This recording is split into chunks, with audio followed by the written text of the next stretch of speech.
but talk about, that the patient has to have a good bedside manner too if you really want your doctor to work effectively for you.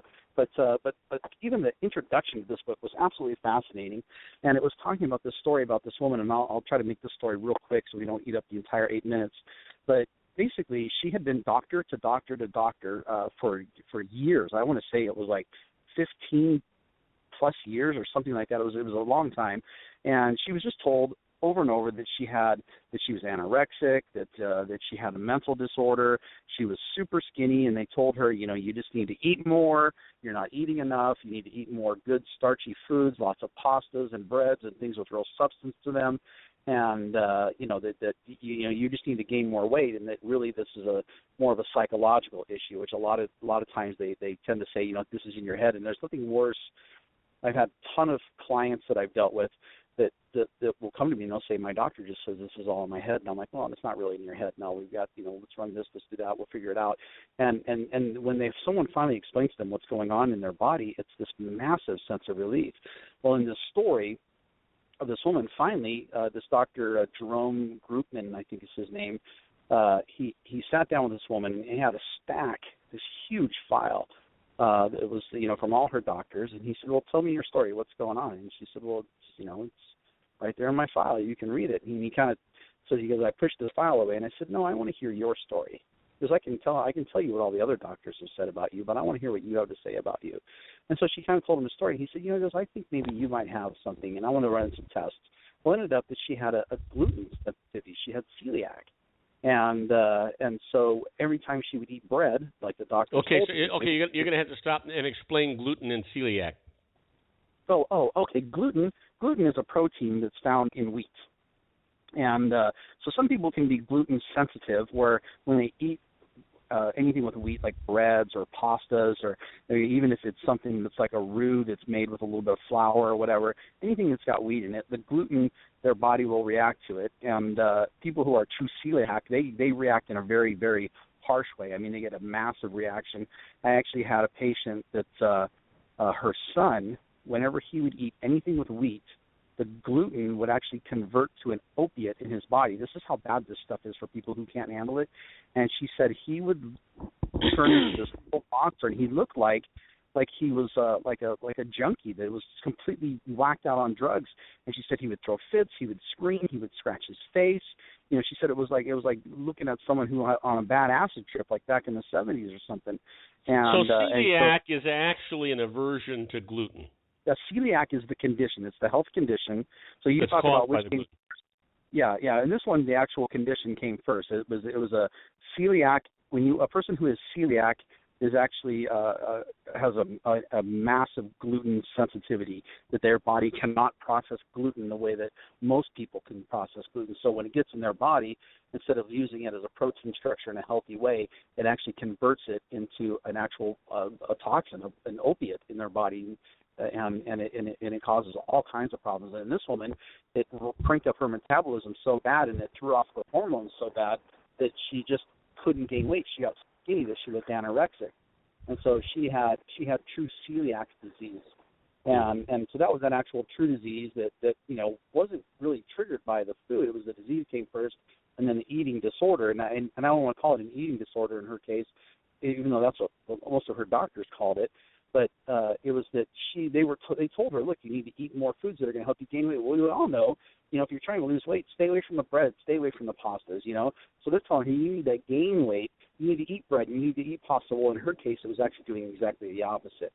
She was classified with actually anorexia nervosa, a cousin to this condition we're talking about today, and it wasn't that she had that; it was that she had celiac disease, and so.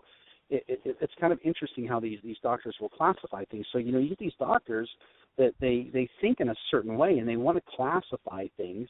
They want to give it a name. Matter of fact, the doctor that came up with the term orthorexia nervosa, he actually coined that term because of his own struggles with wanting to eat healthy. And so really what came first, I guess, in this case was more of the bad habit. And I refuse to call this an actual disease, because it's not. It's just someone that's a little obsessed. And it's funny, we live in a society where it's okay to be obsessed with certain things. Michael Jordan certainly must have been very obsessed with what he did, probably in a way that if he wasn't so successful, it would have been considered very unhealthy to be that obsessed. Steve Jobs was very obsessed with what he did, to the point where he even got fired from the company. And then when the company went down, they needed his obsession, and they brought him back. And it was his obsession that brought the company back up. And so, of course, he's applauded as this amazing entrepreneur and forward thinker and just an amazing, great mind of our time. But the fact was he was obsessed with what he did. And so we want to take something like an obsession and really twist it and turn it. And if it's something that fits in society's mold, then we consider it somebody who's done something great and somebody who's amazing. But if it doesn't fit within society's norms, then we look at it and we go, you know what, you've got a disorder. You in this case, orthorexia nervosa. And here I'll tell you why this is why this bothers me. Is we live in this time right now where we take food. If we grow food the way that I won't even say our grandparents, I'll say our great grandparents grew, that we have to label it. It has to be labeled as non-GMO. It has to be labeled as organic. It has to have all these labels on it, pesticide-free, and on and on. And it doesn't contain this, no preservatives, no trans fats. They actually have to put that on the label so that we know that it's food. It's the same stuff that we've been eating for thousands of years. But we take stuff that's grown with pesticides and all these other preservatives, these chemicals that are built into it, antibiotics that are given to the animals, steroids, and on, and that's just packaged as food. They don't have to label it. They don't have to say, hey, by the way, what you're eating contains pesticides, and it contains bovine growth hormone, and it contains steroids, and it contains antibiotics. They don't have to label that on there. They just put it out as food. And what we've done is we forced the people who actually make real food, we've forced their hand to where they have to label it in order for people like me to buy it. And so it's become this obsession for some people that, we don't want those chemicals in our food. And so now they're going to start labeling us as people with a mental disorder. And to get back onto the whole thing that you love, which is politics, money, and you, I'm going to go with the politics version of this when we come back from our break and tell you why, which I started to get on there but I didn't finish, is why this name, that, as he says, gives it so much power, why I think it's a really scary thing that's coming up, and you're going to hear more about it. But we'll get back on that after the break. And we've been talking to our own Sean LaFave in his Geared for Wellness Corner. Don't go away. When we come back, we're going to talk some more to Sean. I've got a question for him when we get back, and mainly because I just don't know the answer, and he can give it to me. I know he can, so we'll be right back. Don't go away. How many times can I say we'll be right back? Don't go away. We will be right back. Don't go away. Don't go away. Isn't it time to shine the spotlight on your expertise? The Interview, starring you. Here's your chance to capture 5 minutes of fame with The Interview. This isn't just any interview. This is your opportunity to showcase your expertise and position yourself as a trusted expert in a one-on-one video interview hosted by Robert Cardoza, host of the nationally syndicated show Robert Cardoza Live and powered by AHA Studios. What is it? A professionally recorded video for your use. Robert Cardoza interviews you on the set where he records his show. Professional interview showcases your expertise and value, shot in a state-of-the-art studio. And what's in it for you?